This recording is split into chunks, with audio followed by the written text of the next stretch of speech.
So let's just take a deep breath. Usually I say as we go from month to month, can you believe another month has passed? And as I was looking back over this weekend, looking back over the year, it seems like this was a long year that just passed. It seemed like while we were in it, it was zipping right by. And then looking back on it, it just seemed like, wow, that was 2021 was a long, long year.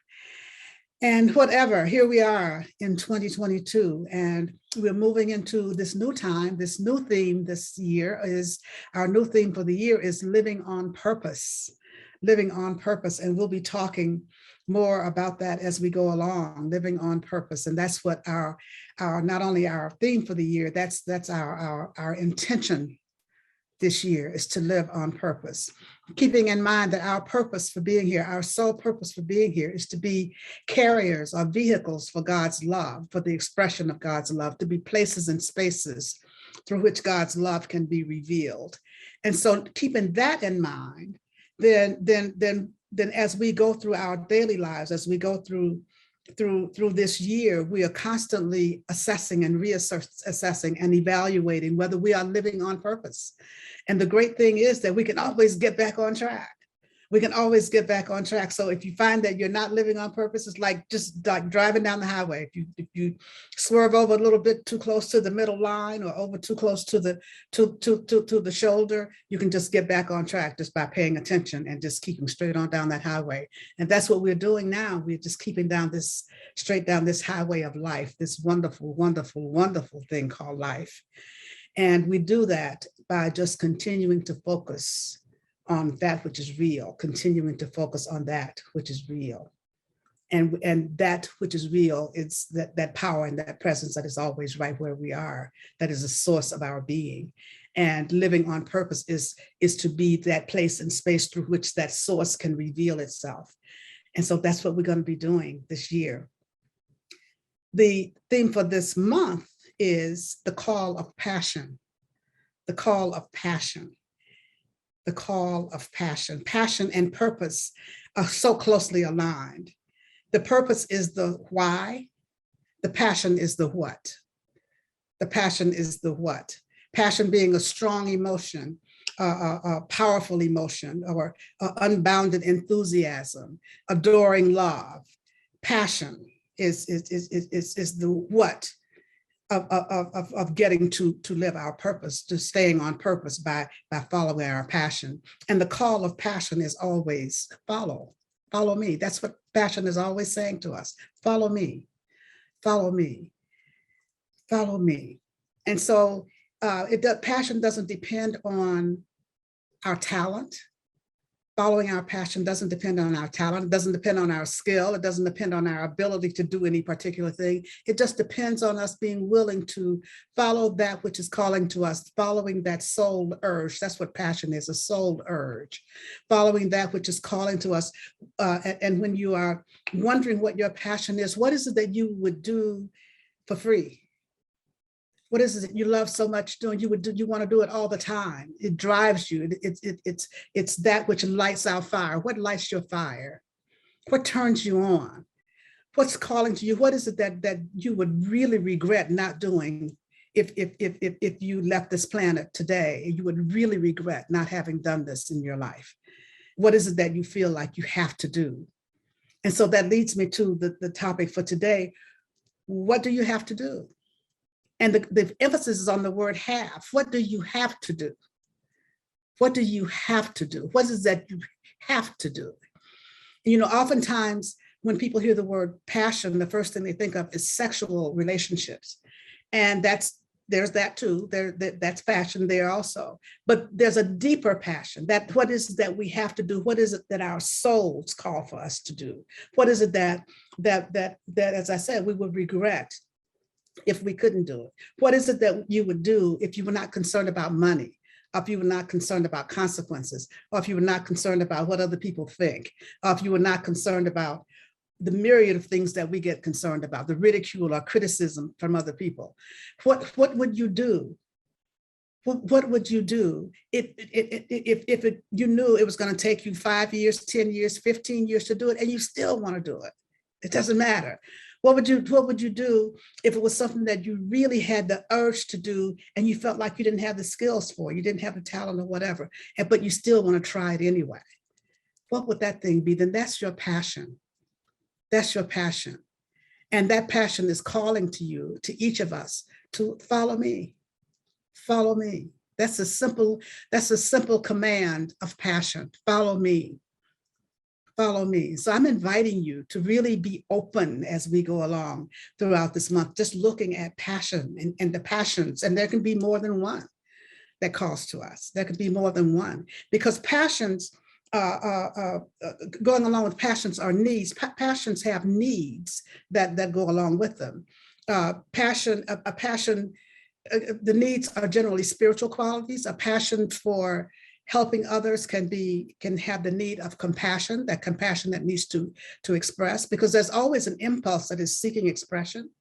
And our passion, behind our passion, is that impulse that's seeking to express. And so as we go along through our lives and following our passions, then the need is going along right along with it.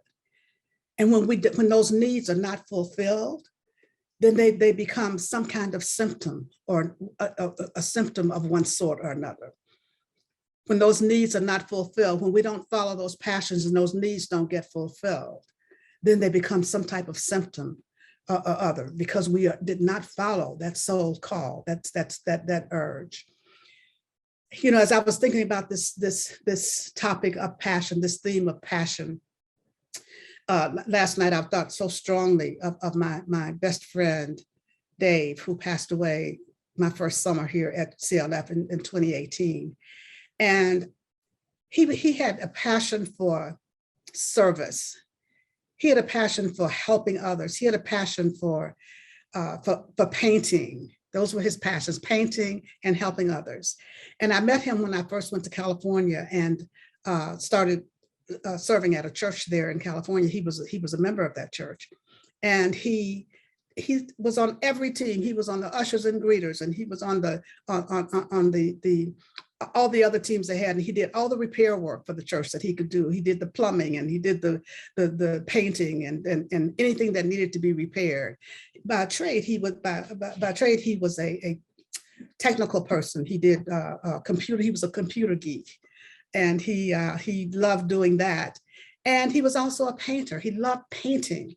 He was a brilliant man. He was a wonderful man. He was loved by all. And I never heard him say a bad word about anybody. He just always wanted to be there. He was always there. He was always, when the doors of the church opened, he was there to serve, to help, to however he could. And so one thing that he really had a passion for was, he would say that his goal in life was to end world hunger. And that's the one thing that he wanted to do. He got he was very passionate about that. He would get very emotional about it when he talked about it. And the thing about that is that there were people who snickered behind his back when he talked about it, because the audacity of saying that you want to end world hunger. How do you think you can do that? But he was not deterred by that. He was not deterred. He didn't mind telling people, I want to end world hunger. That's my goal in life, is to end world hunger. And he did everything he could to help people. And then he decided that what he wanted to really do is to start a food pantry at the church where we were. And so he started going out to Second Harvest food bank and picking up food and bringing it back. Initially, he was sort of working on his own, just bringing little things, the things that he could. Sometimes he needed a pickup truck, so sometimes he would take things around to people's houses or helping out in that way. And then he started putting out the tables in the parking lot at the church one day a week, and people would start coming by. And it was very slow at first. But he wasn't deterred by that. And as he continued to do that, then more and more people started to volunteer to help him. And it became a big thing. The food pantry that he started at this church became a big thing, because people would come. He had many people helping him. There was a team of people who worked with him to set this food pantry up and to feed so many people who started to come. And he still said, I want to end world hunger. I want to end world hunger. And then that was his way of contributing to that. And so often we get caught up in whether or not we can really accomplish it, whether or not what we are doing is making a difference, whether or not what we are doing is really a drop in the bucket. But you know how many drops it takes to fill up a bucket? And if everybody held back because they're feeling like I'm just a drop in the bucket, or this isn't a drop in the bucket, as the saying goes, then nothing would get done. But he had the audacity to follow his passion. And as a result of that, so many people were fed. So many people were given the opportunity to serve who came out to help him. There was a ripple effect of things that helped, that he did as a result of what he did, rather, that was just awesome. But he was still real clear about what it is he wanted to do, what his soul call was, what his passion was, to end world hunger, to help. And the need that was being fulfilled was compassion. The need that was being fulfilled, that which was seeking to express itself, was compassion. And Matthew Fox says that if we don't if we're cut off from our passion, then where is our compassion going to come from? If we're cut off from our passion, where is our compassion going to come from? So if Dave had been cut off from his passion, in that sense, his compassion would not have had a place to express, because he would not have been doing what he was being called to do. And so I'm asking you, what is it that you're being called to do today? What is it that you're being called to do? What is it that you have been called to do? What is it that you love doing? What is it that you would do regardless, as I said, regardless of whatever consequences? What is it that you would do for free? What is it that you would do regardless of what people say? What is it that you would do if people criticized you or laughed at you, whatever, because you thought that you could do whatever this big thing is? What is it that you would do? What is it that speaks to your heart? What is it that's calling you forth?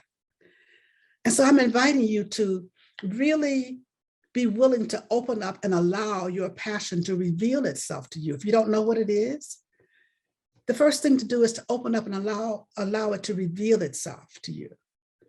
Allow yourself to discover what it is that really speaks to your heart, what it is that really floats your boat. What is it that really just makes your heart sing? What is it? What is it? Open up and just allow that passion to reveal itself to you, to reveal itself through you. And then be willing to go for it. Be willing to go for it. Doesn't matter. It doesn't matter if you don't know how to do it. Doesn't matter if you've never done it before. Doesn't matter if you're not even good at it. None of that matters. The call of passion, as I said, is to follow. The call of passion is to follow. And when we are following our passion, that's how we live on purpose.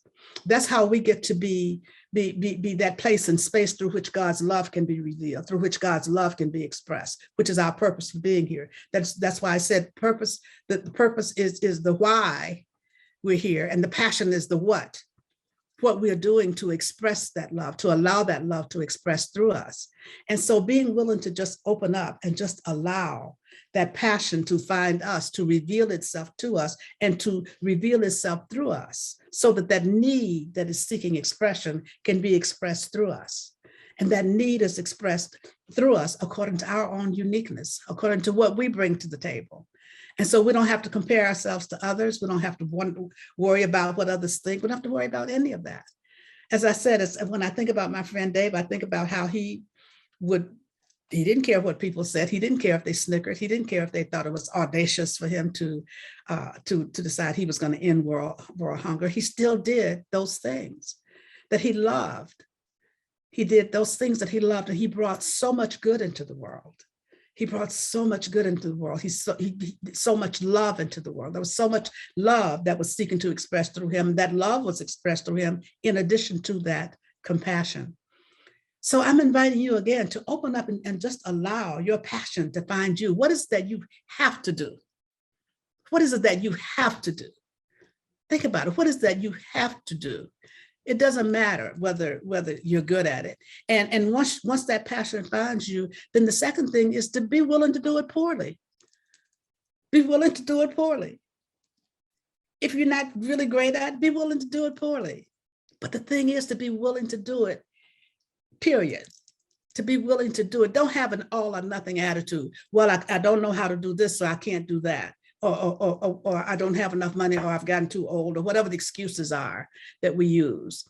Those are all or nothing attitudes, because I don't have any training in this. I don't have any talent for this. I don't have enough time. I don't have enough, whatever the case may be, whatever excuses we use. Those are all or nothing attitudes, because what we have to do is start where we are. Start where we are. Start with what you have. Dave was willing to start where he was to end world hunger. And that was to take his little red pickup truck and go out to Second Harvest every Thursday and pick up as much food as he could get into the bed of that truck and bring it back and distribute it to people. That was him starting where he was, starting with what he had, starting with the talent that he had, starting with the open-heartedness that he had, starting with that guidance and that direction that he was following. And then as he did that, he began to attract more unto him, because his consciousness of love, his consciousness of service, his consciousness of compassion was what attracted others in, and to assist, to help, to serve. And so as a result, so many people were served. And so that's what I'm saying to each one of us. What is it that you're willing to do, and to do poorly, to do in a small way, or to do it great? But being willing, sometimes we're so concerned about not doing it really fantastically, not being really great at it, not being really the best there ever was at it. Sometimes we're so caught up in that all or nothing. If I'm not the best, then I'm not going to do it. If I can't do it better than anybody else has ever done it, then if I can't do it in a big, big way, then I'm not going to do it. That's an all or nothing attitude. Being willing to let that all or nothing attitude go, and being willing to start right where you are and do what you can, and allow your passion to pull you forth. Passion is like vision. It's saying, follow me, allowing that passion to pull us forward,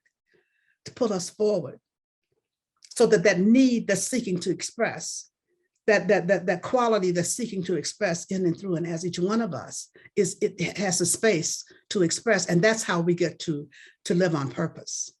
That's how we get to live on purpose.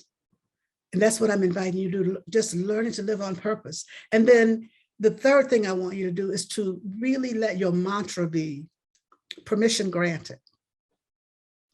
Permission granted. Permission granted. That's your mantra for yourself throughout each day, throughout this year, throughout your life. Permission granted. Granting permission to yourself to start anew. Granting permission to yourself to, as I said, do it poorly. Granting permission to yourself to change your mind. Granting yourself permission to make new choices. Granting yourself permission to change. Granting yourself permission to try something different. Granting yourself permission to step out on faith and trust. Granting yourself permission to start anew each and every day, not just this day, the beginning of the year, or yesterday, which was the first of the year, but not just now at the beginning of the year, but each and every moment of each and every day. Grant yourself permission to start anew. Doesn't matter how poorly you did it before. It doesn't matter how the fact that you didn't complete it before. None of that matters, what happened in the past. The only thing that matters is this eternal moment of now, because this is the only time we have. And so give yourself permission to start right here and right now, to make a difference, to follow your passion, to obey that thirst, to respect that hunger, because that's what passion is. It's a hunger. So respect that hunger. It's a thirst. Obey that thirst. Follow that call. Follow that call. Whatever it is that sets your heart afire, follow that. Say yes to it. Because what we're really doing is saying yes to God. We're really saying yes to Spirit. We're saying yes to Spirit. And it takes a lot of trust and a lot of audacity to say yes when we don't know where it's going to lead us. Trust me, I know that one. It takes a lot to say yes when we don't know where it's going to lead us. But you know what? When we're following the call of the soul, when we're following the call of Spirit, when we're following the call of God, when we're following that passion, it can only lead to good and more good, because it leads us to God. It leads us into our place of oneness. It leads us into that place, the source of our being, because our passion comes from the source of our being. Our passion comes from the source of our being. And so when we're cut off from our passion, it's like fruit cut off from a vine. It's like fruit cut off from a vine. There's no place for the growth to come from. There's no place for the life to come from, because our passion comes from our life force. And so following, having the nerve, having the audacity, having the trust, having the faith to follow that passion that is calling us, that is pulling us. It's like, as I said, like following that vision that is always pulling us, and allowing it to pull us forth. Making sure that the more we are following that passion, it becomes more and more it becomes more and more important to really engage in our spiritual practice, to really do those things that bring us closer and closer and closer to the spirit within us, that brings us closer to that one power and that one presence that is our very life. When we're following our passion, that's what we're doing. We're walking in oneness with the divine. We're being guided, we're being directed every step of the way, and we're trusting that we're being guided every step of the way, and we're daring to follow. We're daring to follow that guidance that we're getting. We're daring to say yes to God. We're daring to say yes to life. We're daring to say yes to living our best lives. We're daring to say yes to freedom. Freedom from fear, freedom from doubt, freedom from anxiety, freedom from smallness, freedom from those things that would hold us back, freedom for those things that have been holding us back. We're daring to be free. We're daring to be free. We're daring to live on purpose. We're daring to live on purpose. We're daring to take a breath. We're daring to take a breath and be open to allowing the allness and the fullness of God to be fully expressed in and through and as our very lives.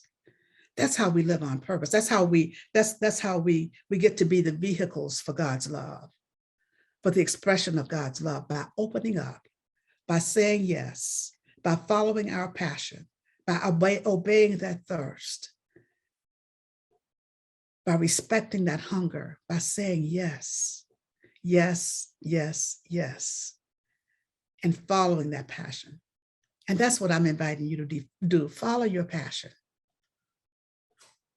Give yourself permission to follow your passion. Give yourself permission to answer the soul's call. Give yourself permission to be all that you were created to be, and allowing that full expression of spirit to come through as your very life. So let's just turn within in this moment and just take a deep breath together as we just come into this place of knowing and sensing and feeling the presence of God. Knowing and sensing and feeling our oneness with this presence, knowing that this oneness is with the all that is, with the only power, with the only presence, with the only life, with the only breath, God. And knowing that we are one with that. I know that this one is my very life. I know that this one is the life of each of us here this day. It is a source of our being. It is that from which we can never be separate, from which we can never depart, from whose care we can never depart. Oh, how awesome it is to know this truth, that this presence, this power is always right where we are in each and every moment of each and every day. And it's from this place of awareness that I speak the word for each of us this day. Speaking a word of openness and wholeness as we open ourselves to allow ourselves to be that place and space through which God expresses fully and completely. And as God is expressing in and through in each and as each one of us, healing is happening in every aspect of our lives. I'm speaking a word of healing for each of us this day. Healing in the body temples, healing of every organ, cell, tissue, function, system of our bodies, because that radiant healing presence of God is right in the midst of everything that's going on in each body temple, and wholeness, healing is revealing itself. Just speaking a word of love for each person, just love, releasing and letting go of anger and pain and judgment and blame and all those things that would keep us feeling separate from love. I'm speaking a word of love, the healing power of love in each life, the healing power of love that happens through forgiveness, the healing power of love that happens to releasing and letting go and opening our hearts. Speaking a word of love for each and every person this day, knowing that that healing power of love is right where each person is right now. Speaking a word of comfort for each person who has lost a loved one in this past year or even now. Just speaking a word of peace and peace of mind as they go through this process of grieving, knowing that that great comforter is right where they are, where each person is. God, the great comforter, is healing the broken heart, filling the spaces where there have been losses, just knowing that that healing power of love, that healing power of God is right in the midst of every situation, every circumstance, every situation, every circumstance. God is in the midst of it all. Knowing that God is showing up as whatever needs we have. God is showing up as the need being met. In each and every moment, no matter what we call it, no matter what we name it, God is the answer. And God is showing up as that thing that we need, the thing itself. And so as I open the circle of prayer, I'll pause momentarily so that you may speak the names of anyone you'd like held in prayer. You may speak their names silently or loud, and you may speak their names now.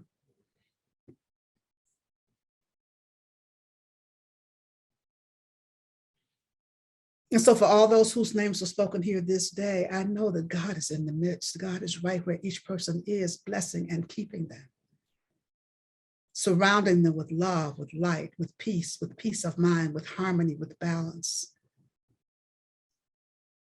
I know indeed that this word goes out to anyone on this planet needing a prayer this day, knowing that God is everywhere present, everywhere present. Despite any appearances, God is everywhere present, and healing and wholeness are beginning to reveal themselves everywhere. This word goes out to our government officials, just knowing that they are guided and directed from on high to make decisions and take actions and make choices that are for the highest good of all concerned, of all, that are for the highest and best for all. I'm speaking a word of unity this day, of unity throughout this world, of coming together and recognizing that power and that presence of God in the midst of everything, in the midst of everything. Speaking a word of peace this day, peace and harmony and balance and love and healing in relationships, coming together in unity, coming together in oneness, coming together in oneness, knowing that that one power and that one presence is in the midst of everything.